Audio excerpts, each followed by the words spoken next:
Pakraftas iš anglų kalbos pack – supakuoti ir raft – plūdry platforma yra naujoviška Lietuvos rinkai vandens transporto ir turizmo priemonė. Supakuota užima mažai vietos, lengva, tačiau patvari pripučiama valtis. Pripūsti galima naudojant lengvus maišus, kurie prisukami prie vožtuvo ant valties ir nesunkiai pririnkus oro, jis išleidžiamas į pakrafto vidų.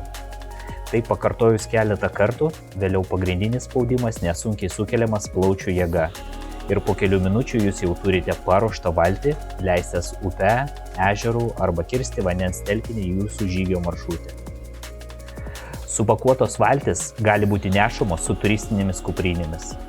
Vežamos dviračiais, nes sveria nuo 1,2 iki 3,5 priklausomai nuo paskirties kilogramų, kas leidžia nesunkiai transportuoti ir kombinuoti vandens ir pėsčiųjų ar vandens ir dviračių maršrutus. Dažniausiai naudojami irklai dalinami į 4 dalis. Lengvi, apie 1 kg svorio. Plūdrumo liemenės ramiam vandeniui gali būti uždarų porų pūtų arba pripučiamos apie 300 g svorio.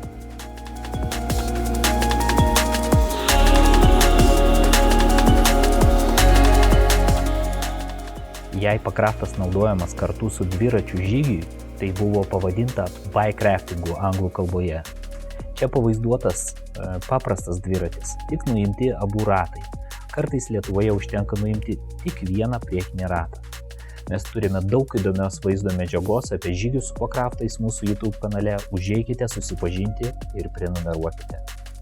2024 m. sausio pabaigoje Pakraftai LT dalyvavo vienintelė Lietuvos turizmo ir laisvalaikio parodoje Adventur, kad žmonės galėtų gyvai pažiūrėti valtis, jų panaudojimo būdus ir kitą įrangą.